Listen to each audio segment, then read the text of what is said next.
বিয়েবাড়ির মেনু দেখতে তো আপনারা সবাই খুবই পছন্দ করেন। তাই এই বছরের ১ম বিয়েবাড়ির নিমন্ত্রণ পেয়ে গেছিলাম আর যার ভিডিও আপনাদের সামনে নিয়ে চলে এসেছি। বিয়েটি ছিল অনিশা এবং কুণালের। তো বিয়েবাড়িতে পৌঁছেই ১মেই চলে গেলাম স্টার্টার সেকশনে, যেখানে কিন্তু ছিল ৩ রকমের মেনু। ড্রাই চিলি চিকেন, পনির পাসিন্দা এবং ফিশ বল।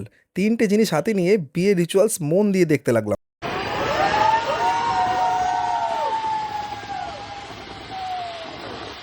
তারপর চলে এলাম মকটেল কাউন্টারে।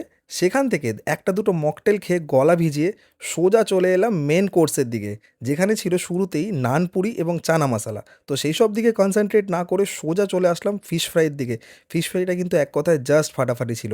তারপরেই প্লেটে নিয়ে নিলাম বাসন্তী পোলাও, কাতলা রেজালা এবং মেন আকর্ষণ, যেটার জন্য ননভেজ লাভারই অপেক্ষা করে থাকে, সে হলো গিয়ে মাটন কষা। পুরো গরম গরম রেওয়াজি মাটন কষা ছিল, যা এক কথায় ছিল ফাটাফাটি। আর বাসন্তী পোলাওয়ের সাথে তো এরকম ঝাল ঝাল মাটন কষা খেতে কারই না ভালো লাগে। তো যাই হোক, প্লেট কমপ্লিট করার পর নিয়ে নিলাম চাটনি, পাঁপড়, কমলাভোগ, মাখা সন্দেশ। সবশেষে পান আর আইসক্রিম খেয়ে কমপ্লিট করলাম এবছর ১ম বিয়ের নিমন্ত্রণ।